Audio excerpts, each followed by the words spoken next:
Thank you for the wonderful introduction, Mr. Sameer. And I think it is the fourth or fifth time that we are meeting, and I find this platform very, very fruitful for all the leaders and for all the learners in general.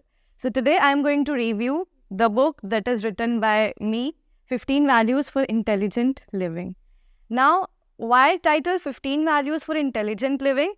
Living is what, to my mind, living is what we actually do, what we proactively do. And life is what happens to us. So somehow life gives me that passive perception that something is happening to me. However, living is what I am doing. So the difference between living and life to me is the proactiveness aspect of it.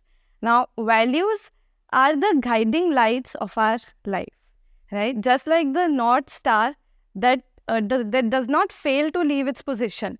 The entire sky keeps on changing, right? The planets, the comets, everything keeps on changing. But the North Star does not fail to retain its position. Similarly, if we have values in our lives, we know it becomes very much easier and simplified for us to make decisions that are in general betterment for us and for the society as well. Now, 15, why this digit 15? So I have segregated these values in three parts: the cognitive values, the affective values, and the spiritual values. Generally, what happens is we see the process of success, growth, learning as related to mind, the brain aspect of it. However, it is just a partial aspect of it. It is the fundamental functions of our brains are memorizing, creating imaginations, creativity, creating a lot of ideas and putting them into execution. However, the process also includes a number of other processes that are not the function of brain, but the functions of our heart and soul as well. That's why if I talk about cognitive values, the first value that I talk about in my book is creativity.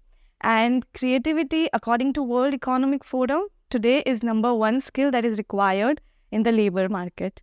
Also, we need general mindset in order to be more creative. When we are doing anything related to top level management or middle level management or the leading aspect in the society, we need to analyze a lot of things. For that, we need to be open to ideas. And creativity requires a lot of courage for ourselves to be open to ideas, because we have been conditioned and limited by society, by the preconceived notion and the rigidities that are prevailing in the society. So there are certain fundamental mindsets that are required in order to be creative. Now, once we are creative, we also need some analytical mindset. And my book dedicates a lot of techniques to be analytical. These are organized and systematic techniques that are given by scientists and psychologists that we can use in order for honing our analytical capacities. Now, we have talked about creativity, we have talked about analytical competency. The next thing that comes under the cognitive skill set is the constructive thinking. Science says that in a day, on an average, we get 80,000 thoughts a day, and more than 96% of them are negative. So we can imagine how destructive we are to ourselves and to others. Therefore, it is also imperative for us to be constructive in our thinking facility. Again, when we talk about constructive in being in our thought processes, we need to understand that we are a mess of thoughts and we need certain minimalism in our thinking process. So for that, generally we attach this concept of minimalism to keeping minimum number of clothes in our closet, to keeping minimum numbers of sandals and accessories. However, it is not actual minimalism. Actual minimalism is here, right? We also need to know how much we need to think in order to think productively. So this is what minimalism is explained as in this book. Next portion is synthesis. Once we have analyzed things, we also need to sum it up in order to make a fruitful decision. The synthesizing capacity allows us to summing up of all the aspects that we have taken into consideration to make that particular decision. Now, talking about the affective part that is mentioned in the book, affect means emotion. So, intelligence means awareness, very simply, if I talk about intelligence, it is awareness. Generally, we talk about knowledge in terms of memorizing things. However, we also need to understand that we need to regulate our emotions. And our emotions, if we if we understand our thinking pattern, it is like an iceberg. And 90% of our learning faculties derive from our emotions, and our emotions derive from the values, beliefs, and foundations and experiences that we carry in our subconscious. And that frames 90% of our mind. Only the 10% of functions are the conscious ones that are also directed by our subconscious. So, affective values talk about adaptability. The first chapter in the affective portion is adaptability.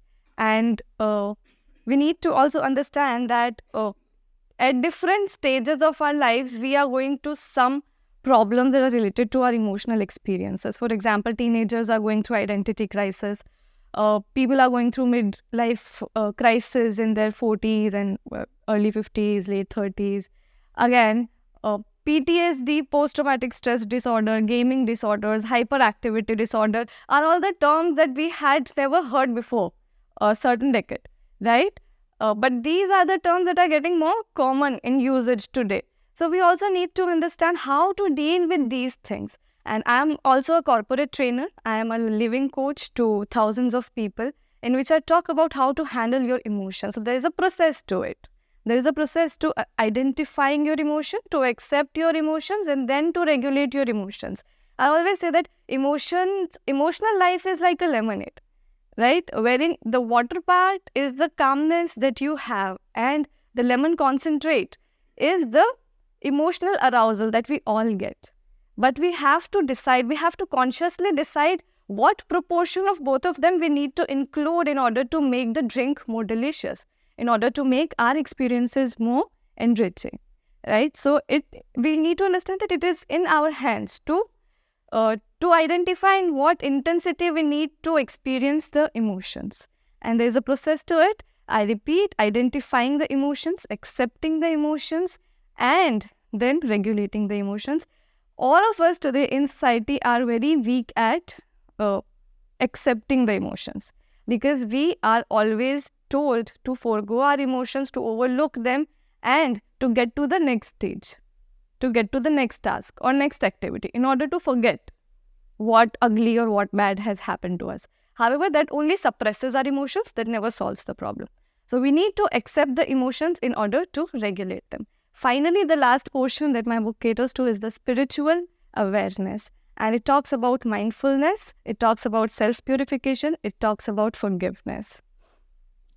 We are a mess of thoughts, we are a mess of toxic experiences as well, that time and again keeps on coming back and polluting our present experiences.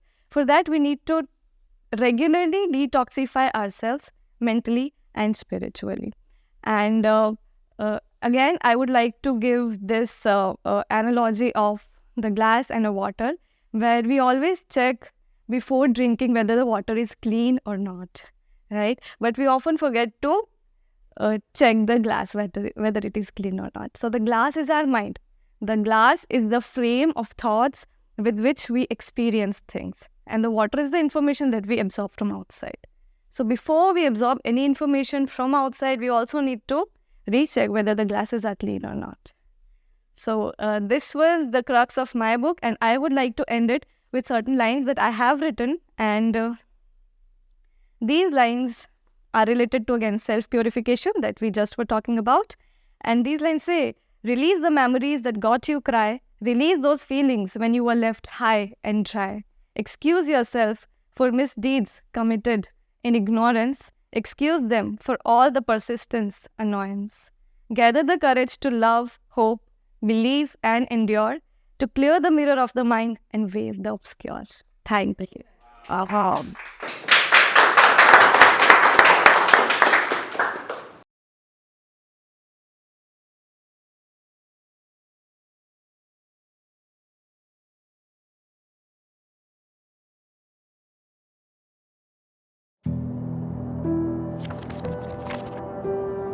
you.